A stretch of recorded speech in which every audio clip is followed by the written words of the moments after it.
It's finally time for your big Disney World trip, but are you aware of the vacation purchases that'll become more of a problem than a solution? Because we got the biggest Disney World money wasters gathered up and ready to expose today on DFB Guide.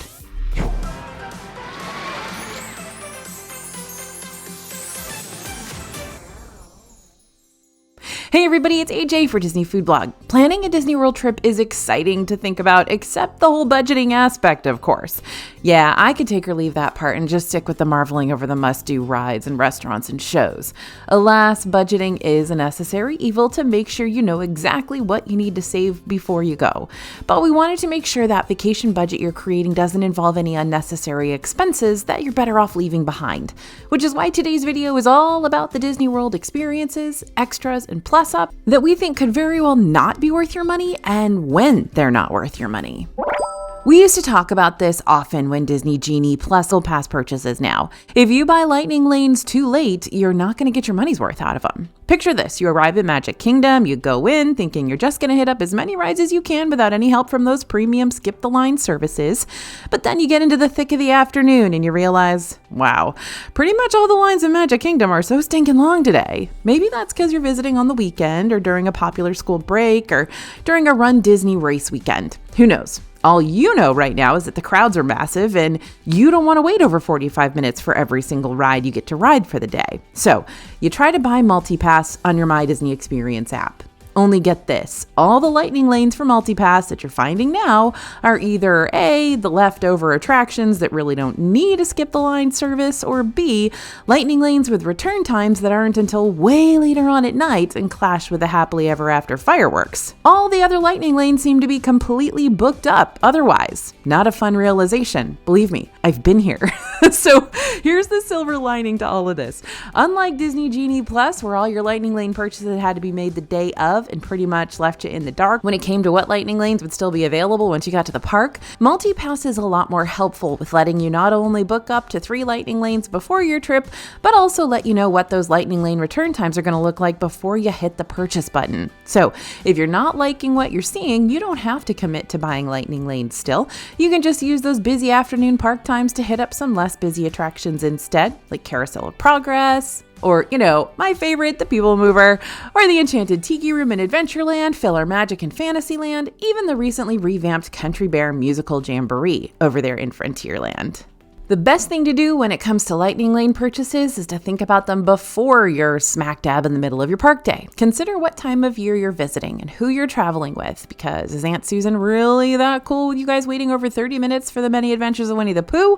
Or would it be better to just make the Lightning Lane purchase and skip the potential huffiness from her altogether? If you're staying at a Disney-owned hotel during your next trip, you'll be able to make up to 3 multi-pass Lightning Lane selections per day and up to 2 single-pass ones, 7 days before your hotel check-in day. But if you're going to be staying off property, the earliest you'll be able to book them is 3 days before your visit. At either rate, once your booking window opens, it's best to jump on the My Disney Experience app and grab what you want, because you'll have a way better selection to choose from than you will on the day of your park visit, when all that's going to be left over for you are exactly that, the leftovers. Now, if you don't buy before that early booking window, that's okay. I would just still recommend buying first thing in the morning when you're going to the park instead of at 4 p.m. And since we're already on the Lightning Lane subject, let's talk about the Lightning Lane elephant in the room for a minute.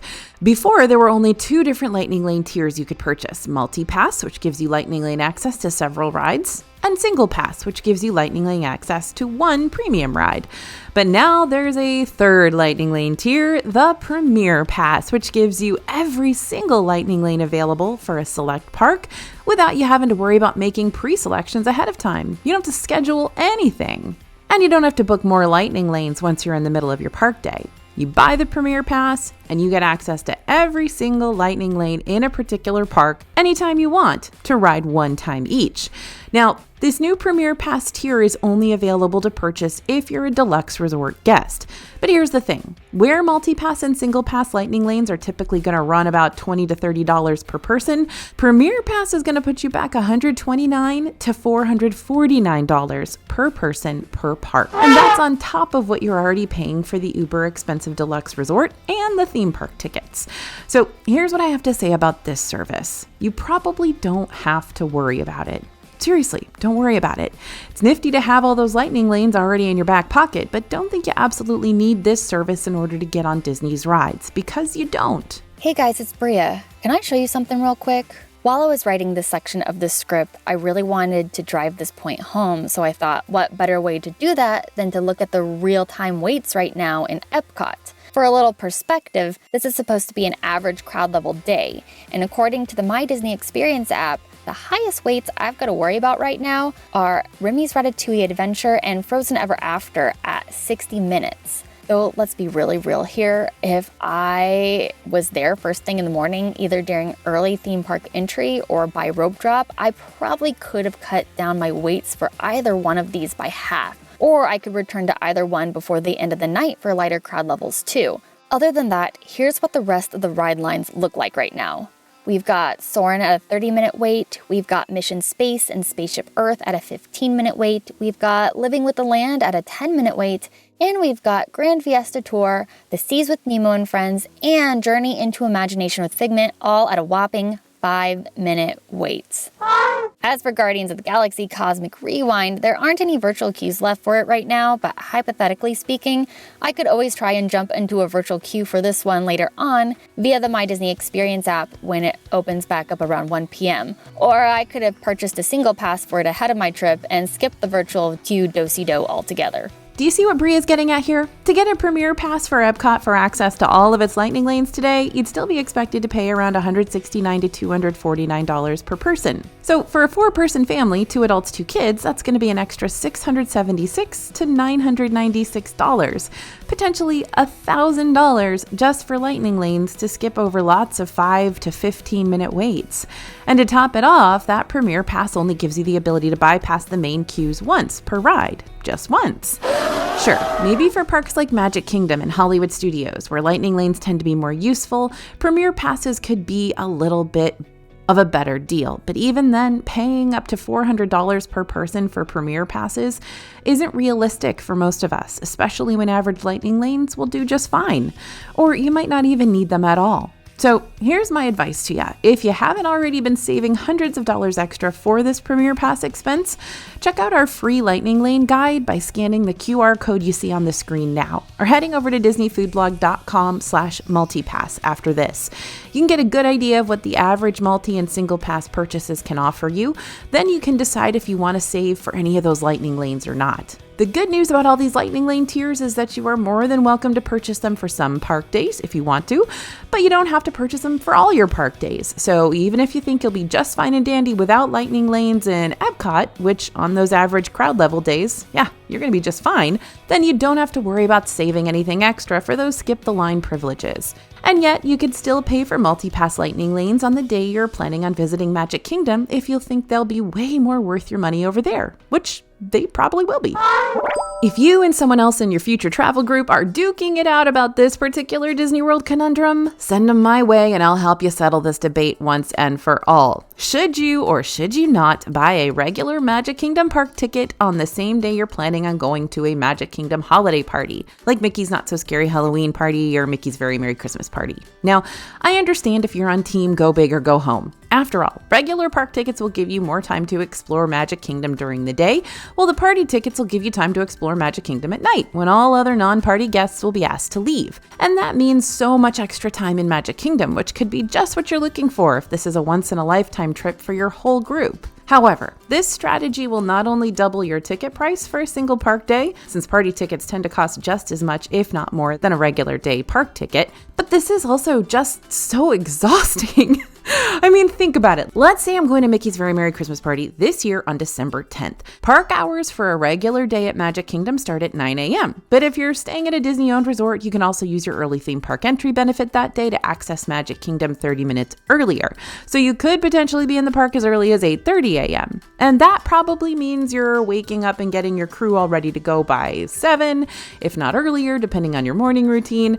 And by the time 6 p.m. rolls around, all non-party guests will have to leave while the party guests get to stick around and wait for the party to kick off at 7 p.m. Once the clock strikes 7 p.m., hooray, it's time for a fun-filled evening of festive entertainment and Snope on Main Street and complimentary hot cocoa and rare character meet and greets and shorter ride lines for the remainder of the night. If you want to really get your money's worth for that party ticket, then you'll want to stay till the very end of the party festivities, which wrap around midnight, which means you very well could be looking at a 15+ hour park day here. And if that's not exhausting enough to think about as is, you've also got to consider traveling back to your hotel at the end of the night, so you might not end up hitting the hay until 1 to 2 a.m. when all is said and done, which could be a real dangerous recipe for some really cranky travelers if you're planning on waking up early again the next day and hitting up another park immediately after all this holiday party fun, which you probably are because this sounds like the kind of person that you are. Now, I'm not saying you couldn't pull this off. I've done it. Yes, I have multiple times. You just have to make sure to schedule in lots of breaks during your 15-hour Magic Kingdom day so that your group's not completely dragging when it comes to party time. It'd also not be a bad idea to plan a break day instead of a park day after a party night so that your group has time to rest and recharge. However, if you'd rather just pick a party ticket or a regular day ticket and call it good to help save money and your poor feet, then I definitely recommend purchasing either one ticket or the other. There is no right answer to this one. It's just totally up to what your group is going to prefer. But here's what I will say about the holiday party tickets. Even though your holiday party ticket won't let you into the park during the day, you'll still be able to enter Magic Kingdom at 4 p.m., even though the parties won't technically start till 7. So that's an extra 3 hours that you can still hit up a few rides before the sun sets. Now, one more piece of advice. You know how when you go to a buffet and you get like a whole bunch of your favorite food, like my buffet plate is piled really, really high with mac and cheese and chicken tenders, and I can't wait to dive into all of it. And then your mom looks at you and goes, "Up, looks like your eyes are bigger than your stomach." That's kind of the vibe I'm going for here. Like, you could absolutely have your eyes be bigger than your, I guess, energy level when it comes to doing the 15+ hour park day. Again, I've done it several times, but it is completely depleting. So just keep an eye on that. Maybe your eyes are bigger than your energy level and think about it from that perspective. Also, don't just think about your energy level. Maybe you can do this, you can power through this, but like grandma maybe can't, or your, 4-year-old, he might not be able to pull this off. And so you may end up in like Tantrumville, by the end of the night. Just saying. Okay, one more party tip for you, and I promise I'm moving on. During Magic Kingdom's holiday parties, Be Our Guest Restaurant and Cinderella's Royal Table are open from 6 p.m. to 9 p.m. on party nights, offering party guests an extra chance to book reservations at either of these very popular restaurants that might be hard to get a reservation for otherwise, especially when you're trying to book a table at Cinderella's Royal Table. But here's my 2 cents on this one. Unless this is your one and only Disney World trip and you just really, really, really want to eat at one of these restaurants, but you couldn't get an advanced dining reservation for either one ahead of time, then I wouldn't personally do this if I were you. Dining at either of these castle restaurants will eat a good chunk of your party time, so you'll end up paying extra for the party ticket and even more money on top of that just to eat for an hour or so. These restaurants are very cool, but I recommend trying out some of those quick party exclusive eats instead so you can make the most out of your time at this event. If you're visiting Magic Kingdom during the day, you can always see if any last minute availability pops up for these restaurants the day of by checking on the dining tips board via your My Disney Experience app. All right, sticking with the food theme, not everyone wants to fork over a whole lot of money for each of their Disney meals. I get it. So spending $20, $30, $100 per person to dine at Disney's table service meals over and over and over again could end up giving you Disney dining burnout in the end. So this is the section of today's video where we rapid fire the top 5 ways you can grab food and drinks from a nice Disney sit-down restaurant for way less. Ready? Begin. Method number 1, double up. Disney has quite a few buffets on property, and many, not all, but many of those buffets will be cheaper to eat at during breakfast instead of during lunch and dinner. Now, actually, this is pretty much the case at almost every Disney all-you-care-to-enjoy restaurant setup. If there's a breakfast option, it's bound to be cheaper, but still give you the chance to check out the atmosphere of the restaurant without paying a higher price for it. But here's why we're pointing out the Disney buffets specifically. If you book a later breakfast, maybe around 10:30 or 10:45, you could cover 2 of your meals in one go. Have a brunch, if you will. Disney buffet lines will switch over to their lunch offerings around 11 a.m. So if you book a breakfast reservation right before that lunch takeover, you'll still be paying breakfast prices, but maybe also try out the lunch when it first hits the buffet line for the day. Method number 2, dine during happy hour. Several Disney Springs restaurants and bars have exclusive happy hours featured throughout the week. Some of the happy hours you'll be able to track down include STK Orlando, which has a happy hour for a small selection of have bites and drinks at the bar, lounge, and patio every day from 2:30 p.m. to 5:30 p.m. and Sunday through Thursday from 10 p.m. to close. And brand new to the Disney Springs scene, you've now got the Edison bringing out their happy hour A game with a variety of discounted apps and cocktails from Sunday to Friday between 3 to 6 p.m. And those aren't the only places to get discounted apps and drinks in Disney Springs. Definitely check out the list. We've got it over in our DFB Guide to Walt Disney World Dining over at dfbstore.com. Method number 3, find the quick service window. Our recent How to Outsmart Disney World in 2025 video has a whole section dedicated to Disney World's various sit-down restaurants that also offer quick service or to-go window counterparts that serve similar food for way less. But just to name a few right now for you, La Crêperie de Paris has the Crêpes à Emporter window in Epcot's France Pavilion. Yak and Yeti has the nearby Yak and Yeti local food cafes quick service over in Animal Kingdom's Africa section.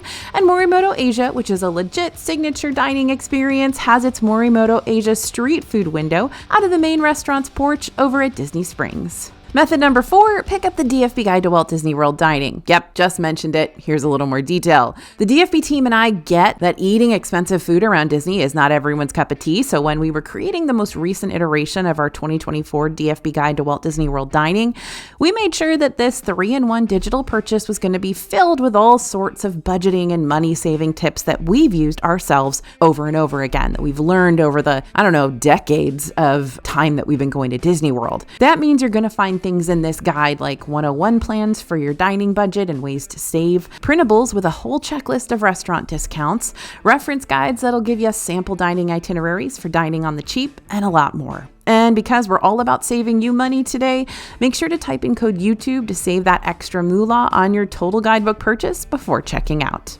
Method number 5, dine at a lounge. There are several lounges scattered all around Disney World property. While some of those lounges are standalones, like Trader Sam's Grog Grotto at the Polynesian Village Resort or Jock Lindsay's Hangar Bar in Disney Springs, others are attached to higher-end or popular table service restaurants to give you a potentially cheaper method of trying food straight from the restaurant's main kitchen. This includes Nomad Lounge in Animal Kingdom, attached to the Tiffin's restaurant and including some of the menu items from Tiffin's, Citrico's Lounge in Grand Floridian Resort and Spa, attached to Citrico's, Space 220 Lounge in Epcot, attached to Space 220. This also gives you a way to sample their food without having to pay for a prefix menu. Tambu Lounge in Polynesian Village Resort, attached to Ohana, and several others. Again, guess where those are? All in the DFB Guide.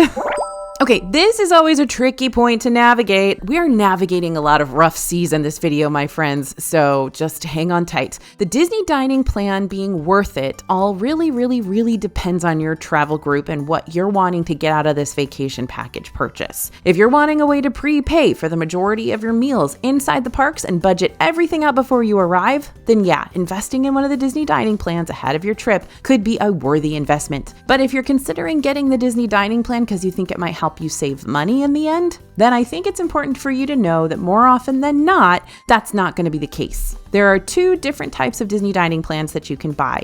The quick service dining plan is priced at $59.14 per adult per night and is going to give you 2 quick service meals per person per day, 1 snack per day, 1 resort refillable drink mug, and a beverage with each meal.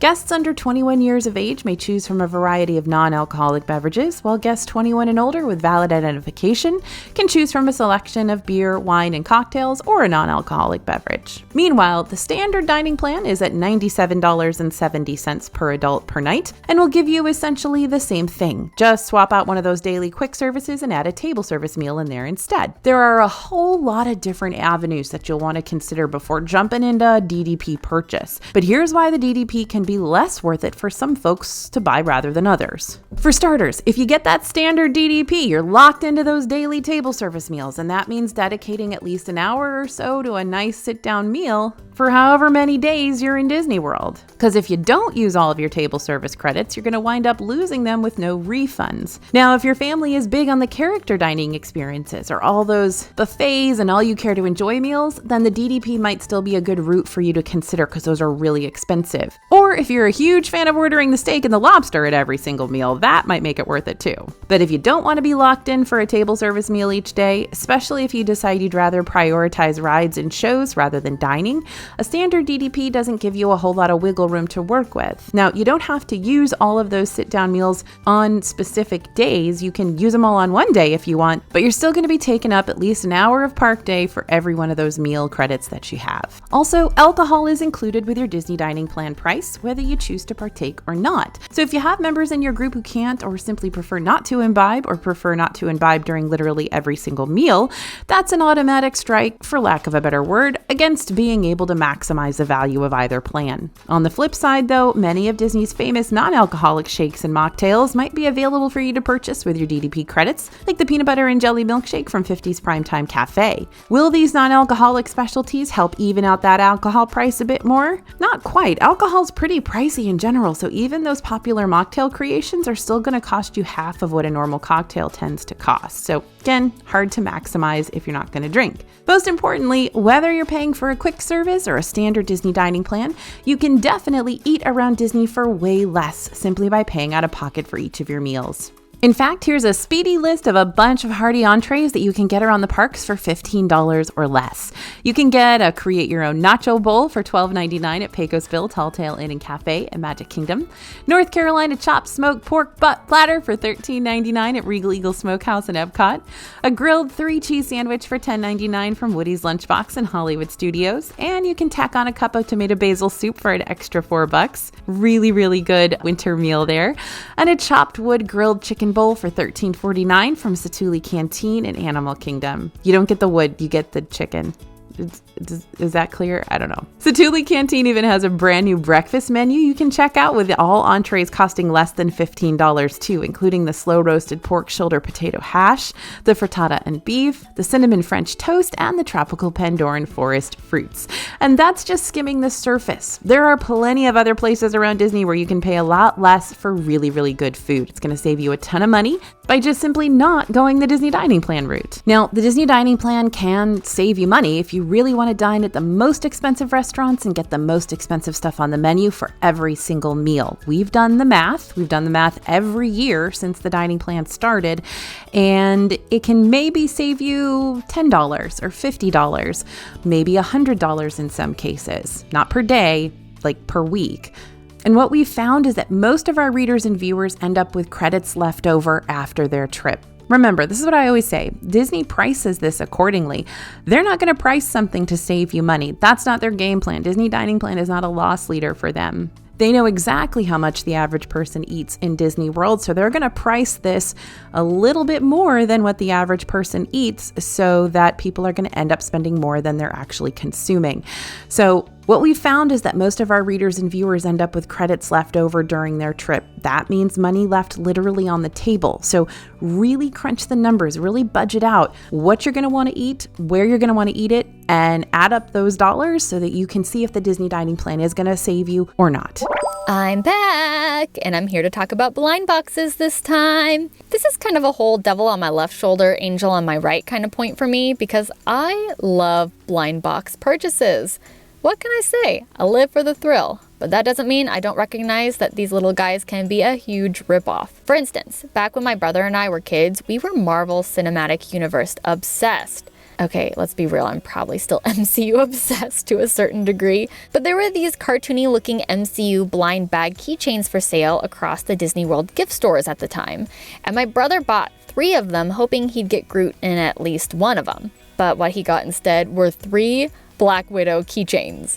Not 1, not 2, but all 3 were the exact same character, which I thought was funny, but he not so much. And to be fair, I've been burned the same way one too many times as well, especially when it comes to those blind box goodies that maybe you can find in the House of Good Fortune in Epcot's China Pavilion or the blind bags for pin collections. All of that to say, Disney's blind bags and boxes are a slippery slope. So consider this. Nowadays, a blind bag of pins could cost you up to $45 for a random set of 5. So not only are you spending a whopping $45 on these, but you're spending $45 on something you can't even see. So there's the possibility you won't wind up with even one of the pins you're really wanting out of that specific collection. Before you make the blind box purchase, check and see if any of these items are sold individually. If you're searching for a certain character on a pin, then you may be better off tracking down said character at a shop, like Disney Pin Traders at Disney Springs, where you'll more than likely find that character on a different pin. Sure, it may not be the same design as the one from the blind box, but you might still come pretty stinking close and guarantee that you can actually get the character you're wanting. Another good thing to do if you're absolutely bound and determined to make a blind box purchase is to make sure the blind box characters you could receive are all ones you'd be happy to receive. Even if there's some you might like more than others, the last thing you want out of a mystery purchase is to spend a good chunk of money on an item you're gonna automatically lose at the bottom of your backpack because you were disappointed in what you received and quickly lost interest in it. Also, give yourself a strict blind box limit. Like I said, slippery slope here. And if you're not careful, you might black out and wake up surrounded by hundreds of dollars worth of blind boxes in a desperate attempt to score your major award. Give yourself a strict 1 to 3 attempts before moving on. Otherwise, there goes your entire souvenir budget wasted on a bunch of mystery items you don't even care about. Moving on to the classic overpriced offenders. By the way, Bria, I'm completely with you with the blind boxes. You know what I did to myself in Tokyo Disney. I bought every single blind box there was, and now they're all just sitting in a closet somewhere. So yeah, I'm with Bria on that. Anyway, is anyone out there a fan of the Fantastic Four? Because if you are, then you're probably familiar with the superhero group's arch nemesis parallel, the Frightful Four. And that's exactly what I'm going to call these 4 items that Disney always sells for way more than what they tend to be worth outside the Disney bubble. Frightful member number 1, ponchos. It's nice to know that ponchos are readily available around Disney World if a sudden Orlando rainstorm sweeps through the area and threatens to drench you.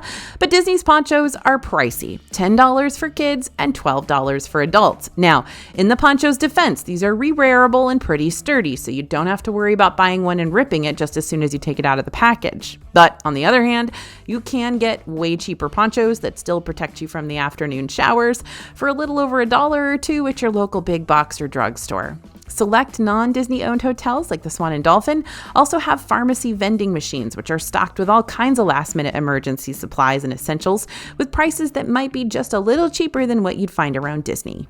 And that includes ponchos for just $3. No, the quality of these cheap farm box ponchos isn't going to be as nice as the ones you're going to find on Disney grounds. However, if you're just looking for a one-and-done poncho for a short amount of time, then the ones from the farm vending machines are going to cost your family of 4 $12 instead of $44 plus. Frightful member number 2, over-the-counter meds. Those pharmacy vending machines and local drugstores are also the best way to get affordable over-the-counter meds instead of the marked-up versions you're going to find at the Disney Hotel gift shops. Oh, and get this. Sometimes even Disney is cheaper than Disney. Confused? Me too.